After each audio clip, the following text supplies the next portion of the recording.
नमस्कार, मैं हूं शाहनवाज अख्तर और आप देख रहे हैं न्यूज़ 11 भारत। हम अपने इस विशेष कार्यक्रम में चर्चा करेंगे राज्य के लॉ एंड ऑर्डर की स्थिति पर। किस तरह पुलिस लोगों को अमन शांति के साथ रखने की अपने दृढ़ संकल्प पर चल रही है। चंपाई सरकार किस तरह लॉ एंड ऑर्डर को प्रथम प्राथमिकता में शुमार करती है। तो इस विशेष पैकेज में हम पुलिस, लॉ एंड ऑर्डर और पुलिस की तमाम तरह की गतिविधियों और अपराधियों पर किस तरह लगाम कसी जाती है, चंपाई सरकार का इकबाल कैसे बुलंद किया जाता है, ये पुलिस की कहानी में देखेंगे।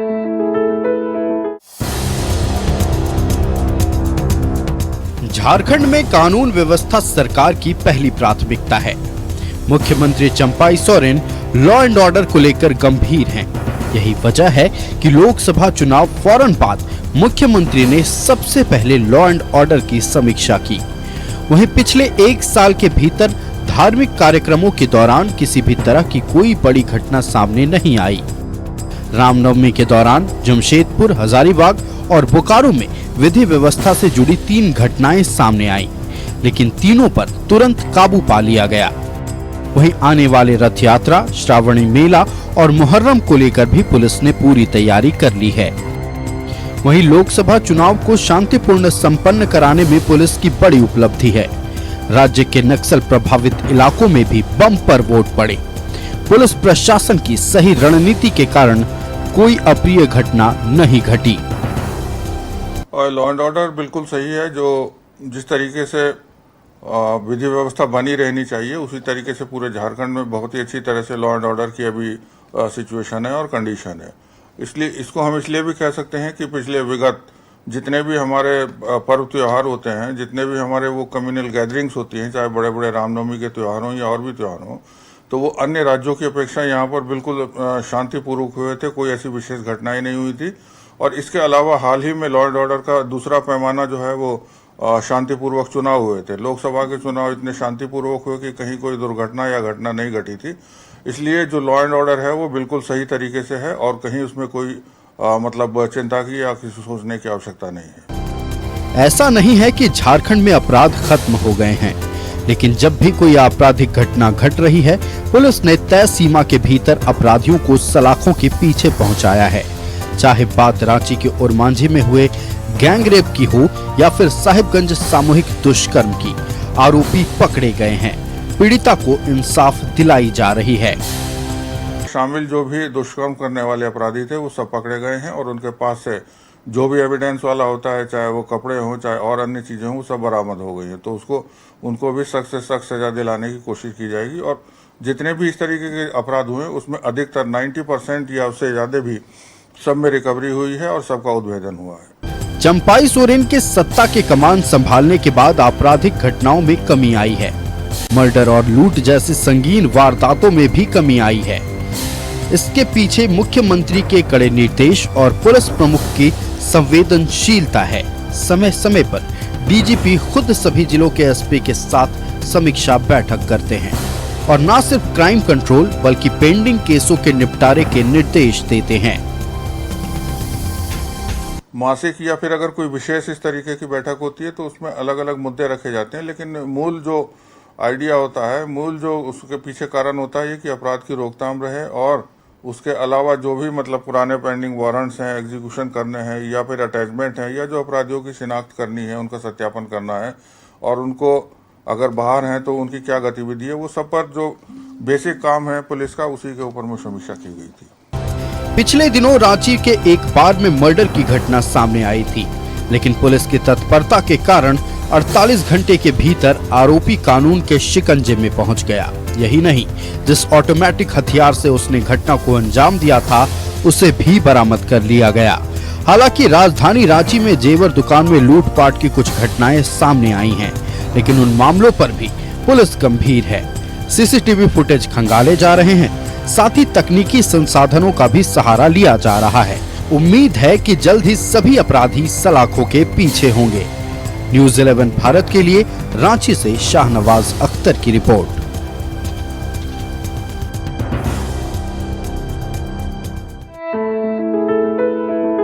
राज्य में ऑर्गेनाइज क्राइम कोई नई बात नहीं है।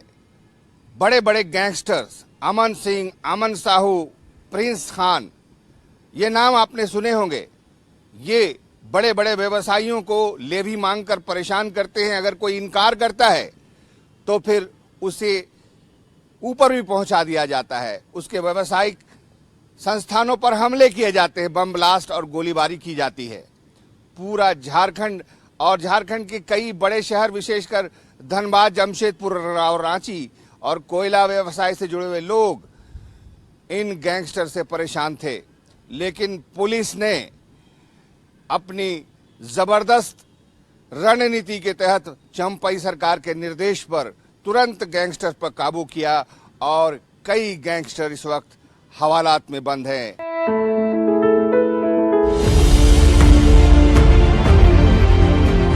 झारखंड में संगठित अपराध पर नकेल, गैंगस्टर और सरगना पर कसा सिकंजा।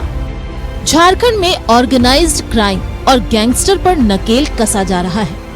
सीएम के कड़े निर्देश का असर है कि पिछले 1 साल के भीतर कई गैंगस्टर सलाखों के पीछे पहुंच गए हैं। 2 साल पहले तक अमन साव, अमन सिंह, अखिलेश सिंह जैसे कई बड़े गैंगस्टर्स की तूती बोलती थी। व्यापारियों से रंगदारी वसूलने से लेकर कई आपराधिक घटनाओं को ये गैंगस्टर अंजाम देते थे। लेकिन अब इन गैंगस्टर पर एटीएस की मदद से पुलिस ने सिकंजा कसा है। पुलिस ने एक एक कर कई बड़े गैंगस्टर को झारखंड और झारखंड से बाहर धर दबोचा और सलाखों के पीछे पहुंचा दिया। यही नहीं, पुलिस ने उनके वसूली गैंग के 634 सदस्यों को भी गिरफ्तार कर जेल भेज दिया है।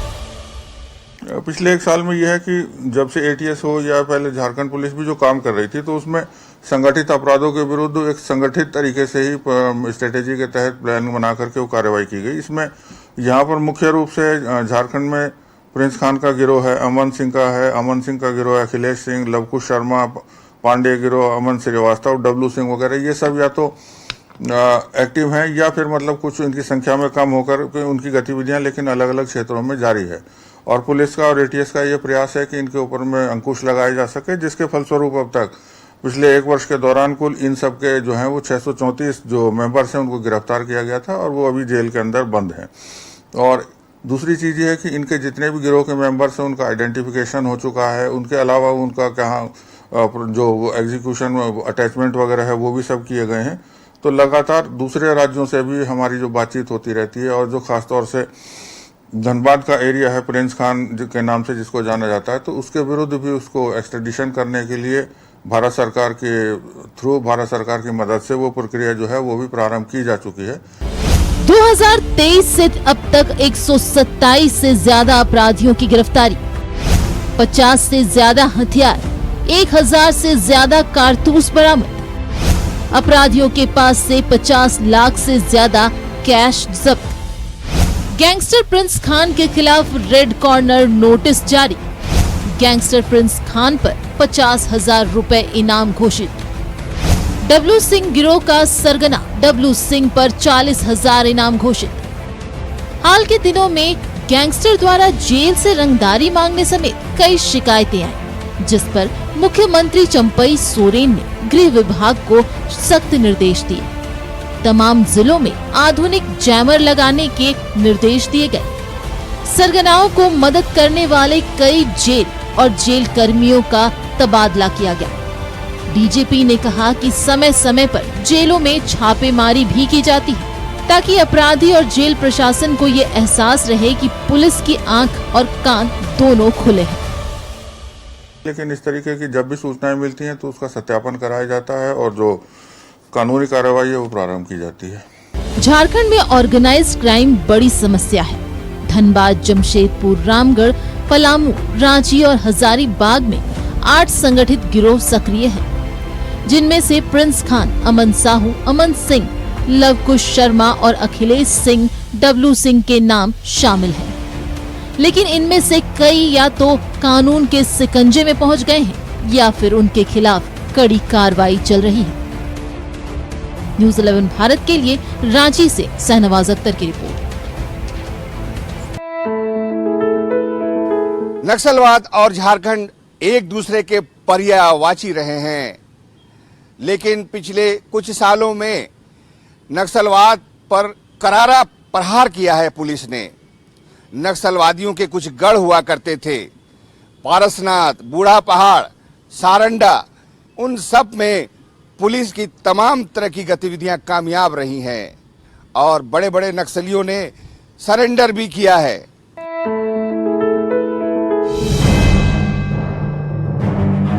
झारखंड में नक्सल पर नकेल कसा है। झारखंड के 22 जिले नक्सल प्रभावित थे, जो अब घटकर सिर्फ 5 जिले हो गए हैं। कुछ सालों में झारखंड की प्रतिबद्धता और पुलिस की सक्रियता ने नक्सलवाद को हाशिए में ढकेल दिया है। नक्सलियों के सरगना प्रशांत बोस और उनकी पत्नी को पुलिस ने गिरफ्तार कर जेल भेज दिया, जबकि दर्जनों बड़े नक्सलियों ने हथियार डाल दिए हैं। पुलिस की आक्रामकता और कुशल रणनीति के साथ केंद्रीय बलों के साथ तालमेल से नक्सलवाद अंतिम सांस गिन रहा है। गुमला, लोहरदग्गा से लेकर बूढ़ा पहाड़ तक नक्सलियों की मांद में घुसकर सुरक्षा बलों ने नक्सलियों का सफाया कर दिया। अब सिर्फ पश्चिम सिंहभूम के सारंडा इलाके में मिसिर बेसरा उर्फ अनल और पातीराम मांझी का दस्ता सक्रिय है, जबकि कोल्हान इलाके में अजय महतो एक्टिव है, जिन पर सिकंजा कसने में प्रशासन कोशिश कर रही है। पहले जहां 22 जिले करीब करीब ग्रसित थे, वहां अब भारत सरकार के द्वारा भी और मतलब हम लोगों के द्वारा, राज्य सरकार के द्वारा भी अब ये माना जा रहा है कि करीब करीब 5 जिले हैं जिनको कि आंशिक रूप से या मुख्य रूप से प्रभावित कहा जा सकता है। इसमें भी खास तौर से सिर्फ एक ही जिला जो बचा है, जिसमें चाईबासा, सारंडा और कोल्हान का क्षेत्र है, वो अति प्रभावित है, मोस्ट अफेक्टेड है। तो ये कहा जा सकता है कि झारखंड में अभी सिर्फ एक ही जिला है जो कि बहुत अधिक प्रभावित है, बाकी कुछ आंशिक रूप से प्रभावित हैं, जहां पर कुछ बचे खुचे नक्सली या उनके नाम की तरह से जो आउटफिट्स हैं वो भी एक्टिव हैं। लेकिन सारंडा, कोल्हान और चाईबासा क्षेत्र में अभी लगातार अर्धसैनिक बलों की सहायता से झारखंड पुलिस और झारखंड जगुआर की मदद से लगातार ऑपरेशन चल रहे हैं और लगातार उसमें सफलताएं भी मिल रही हैं। 2022 में 90 नक्सली घटनाएं सामने आई, जबकि 2023 में 129 नक्सली घटनाएं हुई थी। लेकिन 2024 में अब तक सिर्फ 52 घटनाएं सामने आई हैं। झारखंड पुलिस ने अर्धसैनिक बलों के साथ मिलकर 10,516 स्पेशल ऑपरेशन चलाया। इस दौरान मुठभेड़ में 6 नक्सली मारे गए, जबकि 2024 के जून महीने तक सुरक्षा बलों की कार्रवाई के दौरान 119 नक्सलियों की गिरफ्तारी हुई। साथ ही बड़ी संख्या में हथियार और कारतूस के साथ विस्फोटक बरामद किए गए। नक्सलवाद की खोखली हो रही जड़ों का सबूत है कि लोकसभा चुनाव में बुलेट पर बैलेट भारी पड़ा। नक्सल प्रभावित इलाकों में भी बम्पर वोटिंग हुई। वैसे क्षेत्र थे जो कि जंगलों से आच्छादित थे, जहां पर ऊंचे ऊंचे जंगल, पहाड़, ये सब दूर एरिया थे, वहां से लोग निकलते नहीं थे, नागरिक निकलते नहीं थे। लेकिन अब उन क्षेत्रों से भी सभी नागरिकों ने पूरी तरीके से अपना जो मताधिकार है उसका प्रयोग किया। इसका मतलब है कि जो नक्सलों की आइडियोलॉजी है उसको अब कोई मान नहीं रहा है, इसीलिए उनकी संख्या में भी कमी हो रही है, उनके नए रिक्रूट्स नहीं मिल रहे हैं। और जो ये लोकसभा का चुनाव हुआ, जिसमें जिस तरह से टर्नआउट इन सब एरिया में भी हुआ, तो इसको देख के लगता है कि अभी नक्सलों की आइडियोलॉजी और उनका साथ देना कोई पसंद नहीं कर रहा है। और जितने भी आम नागरिक हैं, चाहे वो दुरू क्षेत्र में रहने वाले हों, सब अपने अपने जो है वो संविधान के प्रति अपनी आस्था उन्होंने प्रकट की है। झारखंड को न सिर्फ नक्सल मुक्त प्रदेश बनाने की कोशिश चल रही है, इसे लेकर न सिर्फ विशेष अभियान चलाए जा रहे हैं, बल्कि नक्सल प्रभावित इलाकों के विकास पर भी जोर दिया जा रहा है। पिछले 2 साल के भीतर बूढ़ा पहाड़ समेत नक्सल मुक्त हुए कई इलाकों में कैंप लगाकर ग्रामीणों के बीच सरकारी सेवाएं और योजनाएं पहुंचाई गई। यही नहीं, नक्सल प्रभावित इलाकों में कम्युनिटी पुलिसिंग के तहत नक्सलियों को मुख्य धारा में लौटने के लिए प्रेरित भी किया जा रहा है। न्यूज 11 भारत के लिए रांची से शहनवाज अख्तर की रिपोर्ट।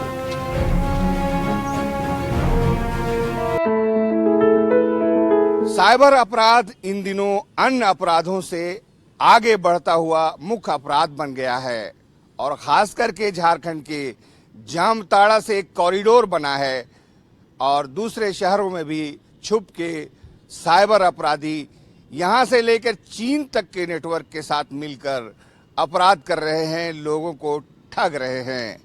लेकिन झारखंड पुलिस ने सीआईडी के साथ मिलकर एक कुशल रणनीति बनाई। 1930 का एक ओपन फोरम तैयार किया। अगर आप कंप्लेन करते हैं कि आपके कुछ पैसे ठगे गए हैं तो उसे फौरन कहीं न कहीं फ्रीज कर लिया जाता है। और आज हालत ये है कि हाई कोर्ट के निर्देश पर अब वो पैसे वापस ठगे गए लोगों तक सुरक्षित वापस पहुंचाए जा रहे हैं और बड़ी संख्या में साइबर अपराधी भी धरे गए हैं। आइए देखते हैं इस रिपोर्ट में झारखंड में पुलिस ने कितनी कामयाबी पाई है और आगे की रणनीति क्या है।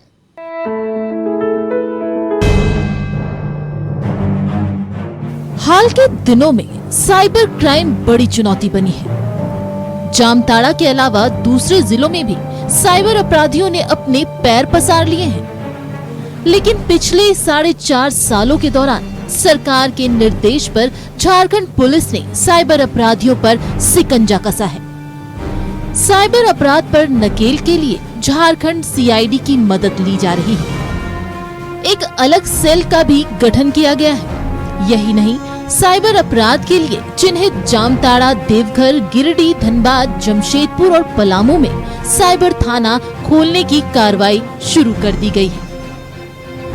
पहले जो ये समस्या सीमित थी सिर्फ जामताड़ा तक, तो उसके अगल बगल के जो डिस्ट्रिक्ट है वहाँ भी इनका साइबर क्राइम का प्रभाव पड़ा और वहाँ से भी सब ऑपरेट करने लगे। तो उसी के अनुपात में झारखंड सरकार ने भी नए थाने खोलने के लिए निर्देश दिए हैं और नए थाने खोले भी गए हैं। और उसमें हम लोग समय समय पर जो विभिन्न श्रेणी के अधिकारी हैं उनको ट्रेनिंग कराते रहते हैं।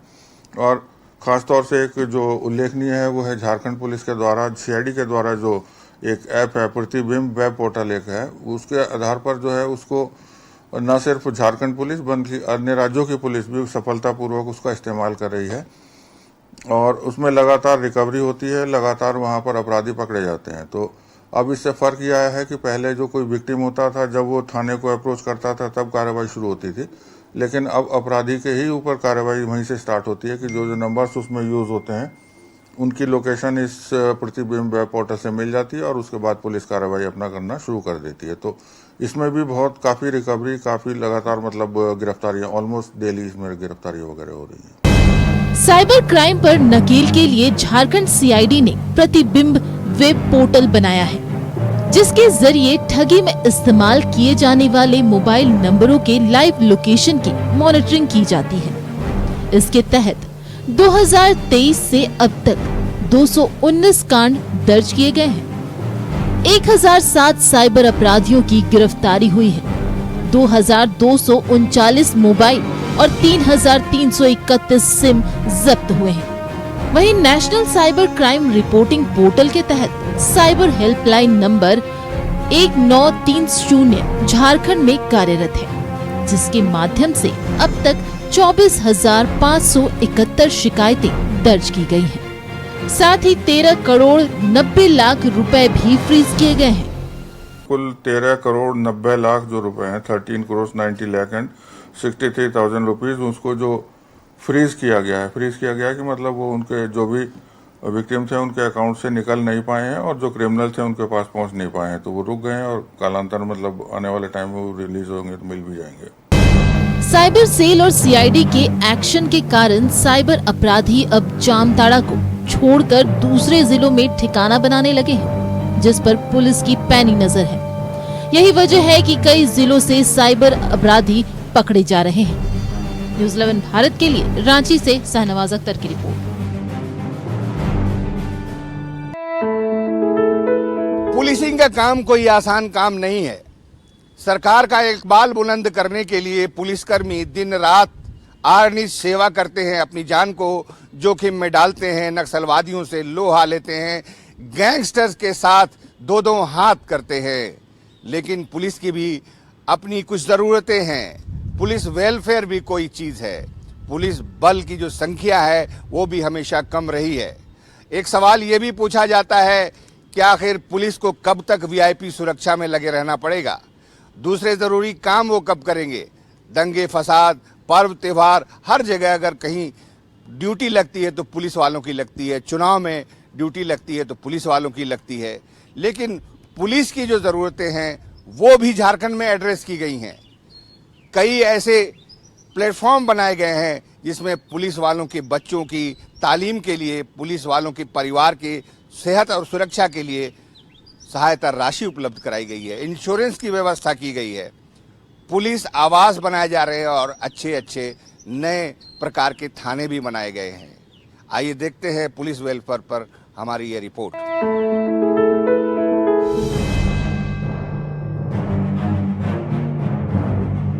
झारखंड पुलिस आपकी सेवा में सदैव तत्पर है। लॉ एंड ऑर्डर हो या फिर ट्रैफिक संचालन, पुलिस हर जगह मुस्तैद है।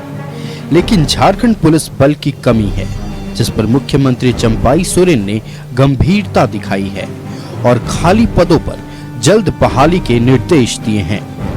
डीजीपी अजय कुमार सिंह ने कहा है कि जल्द 5000 पुलिसकर्मियों की बहाली की जाएगी। वहीं रांची में अलग से एक पुलिस कमिश्नरी बनाने की भी मांग उठी है, जिस पर पुलिस प्रमुख ने कहा है कि इसे लेकर भी कार्रवाई की जा रही है। लगातार झारखंड सरकार का, झारखंड पुलिस का प्रयास है कि जो रिक्त पद हैं उनको भरा जाए और उसकी ओर प्रयास मतलब जो सब स्टार्ट भी किया जा चुका है। अभी करीब 5000 कांस्टेबल्स की वैकेंसीज हैं, उनको रिक्रूटमेंट का, उनकी बहाली का काम शुरू हो गया है और सोचते हैं कि कुछ 2-3 महीने के बाद फिजिकल और जो रिटर्न वगैरह है वो हो जाएगा। उसके अलावा फिर चतुर्थ वर्गीय कर्मियों की भी संख्या की पहचान की जा रही है जो कि झारखंड पुलिस के अंडर है, उनकी भी रिक्ति निकाल करके फिर उसमें रिक्रूटमेंट कराया जाएगा। वीआईपी की सुरक्षा, पर्व त्योहार में शांति व्यवस्था बनाए रखने की जिम्मेदारी भी पुलिस की ही है। लिहाजा झारखंड सरकार ने पुलिस और उनके परिवार के कल्याण को लेकर भी कई कदम उठाए हैं। झारखंड पुलिस सहायता एवं कल्याण कोष के द्वारा 2023 में 1496 कर्मियों और पदाधिकारियों के लिए 4,51,94,000 रुपए के राशि स्वीकृत किए गए हैं। वहीं झारखंड पुलिस शिक्षा कोष से 2023 में 397 पुलिसकर्मी और पदाधिकारियों के लिए 8,47,41,000 रुपए की मंजूरी दी गई है, जबकि झारखंड पुलिस वेलफेयर कोष से 2023 में 397 पुलिसकर्मियों और पदाधिकारियों के लिए 1,74,84,000 रुपए की स्वीकृति दी गई है। जो झारखंड पुलिस की जो कल्याणकारी योजनाएं हैं उसमें पुलिस का एक वो रहता है पुलिस सहायता एवं कल्याण कोष, जिसमें कि बीमारियां वगैरह होती हैं या कुछ और अन्य तकलीफें होती हैं, तो उस कोष में से ही मीटिंग करके उसके अंदर एसोसिएशन के भी लोग रहते हैं, पुलिस के ऑफिसर्स भी रहते हैं, तो उसमें जिसको सहायता देने की आवश्यकता होती है उसमें सहायता दी जाती है। तो उसमें वर्ष 2023 में करीब 4,51,94,000 की राशि जो थी वो वितरित की गई थी। इसी प्रकार जो झारखंड पुलिस के अलग अलग श्रेणी के पदाधिकारी हैं और कर्मी हैं, उनके बच्चे अगर वो पढ़ने में अच्छे हैं और उनको और आगे शिक्षा में जाना है तो उसमें भी एक झारखंड पुलिस शिक्षा कोष है, उससे भी समय समय पर जो पढ़ने वाले बच्चे हैं तो उनको सहायता दी जाती है। तो वर्ष 2023 में इस मद के तहत जो है वो कुल 8,47,41,000 की राशि अलग अलग उनके बच्चों को, उनके माता पिताओं को सहायता के रूप में दी गई थी। इसी प्रकार झारखंड पुलिस वेलफेयर फंड होता है, इसमें भी झारखंड पुलिस की ओर से कुल 397 पुलिस पदाधिकारी और कर्मियों को 1,74,84,000 रुपए की सहायता हेतु स्वीकृत की गई थी। सरकार ने पुलिस कर्मियों के लिए 13 महीने की सैलरी और अवकाश भत्ता की स्वीकृति दी है। वहीं पुलिस आधुनिकीकरण पर जोर दिया जा रहा है, संसाधनों का आधुनिकीकरण किया जा रहा है। पुलिस हाउसिंग कॉरपोरेशन बनाकर नए थाना भवन और आवास बनाए जा रहे हैं। पुलिस कर्मियों को तनाव से बचाने के लिए शिविर और कार्यशालाएं आयोजित की जा रही हैं। पुलिस कर्मियों और पदाधिकारियों का ग्रुप इंश्योरेंस कराया गया है ताकि शहीद होने पर उनके परिवार को किसी तरह की समस्या का सामना ना करना पड़े। न्यूज़ 11 भारत के लिए रांची से शाहनवाज अख्तर की रिपोर्ट।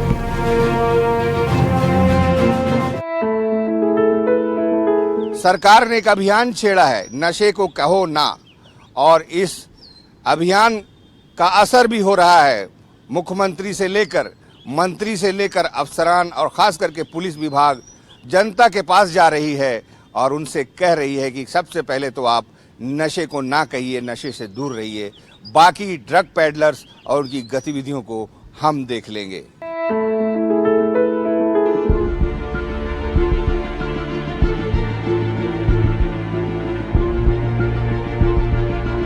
अपराध, साइबर क्राइम और नक्सल के बाद अब झारखंड को नशा मुक्त प्रदेश बनाने की कोशिशें तेज हो गई हैं। नक्सल प्रभावित इलाकों में नशे के कारोबार की शुरुआत हुई थी। नक्सलियों की आय का मुख्य जरिया अफीम की खेती बन गया था, लेकिन अब अफीम की खेती पर पुलिस का डंडा चला है।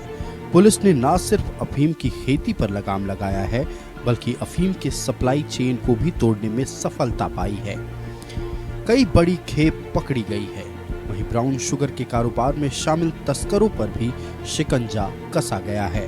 क्या है कि 2-3 महीने से काफी तेजी से इसमें काम हो रहा है और आंकड़े अलग हैं, लेकिन अनप्रेसिडेंटेड लेवल पर इसमें रिकवरी भी हुई थी। बहुत अधिक रिकवरी हुई है, बहुत अधिक गिरफ्तारियां हुई हैं और ये काम लगातार चल भी रहा है।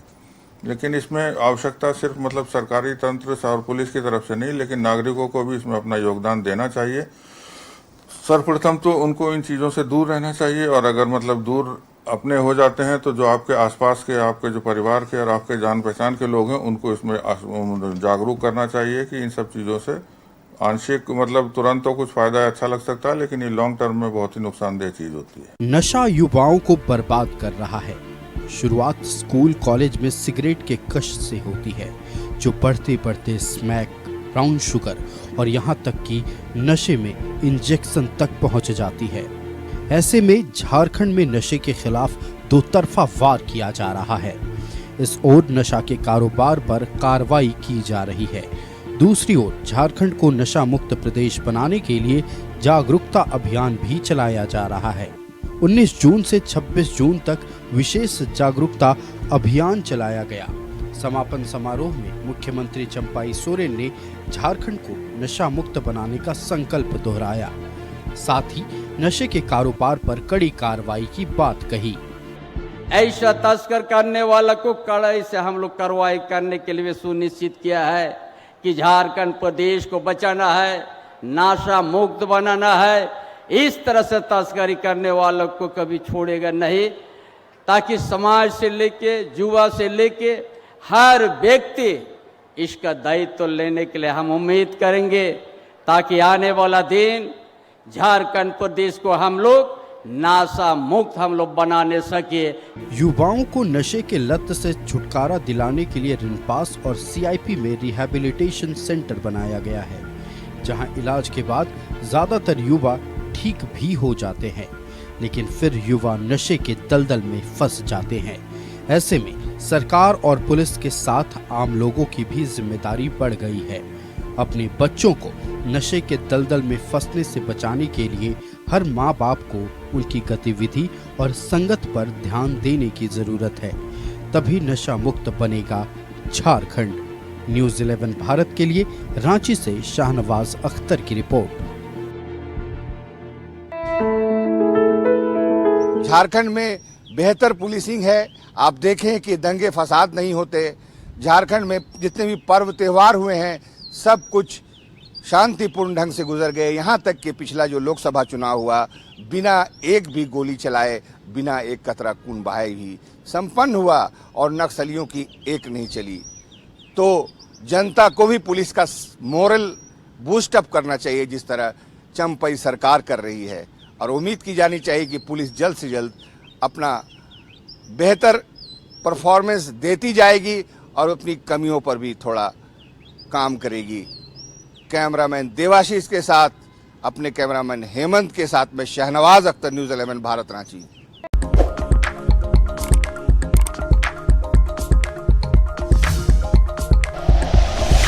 Like and share videos, subscribe करें हमारा चैनल और प्रेस करें बेल आइकॉन। न्यूज़ 11 भारत, सच है तो दिखेगा।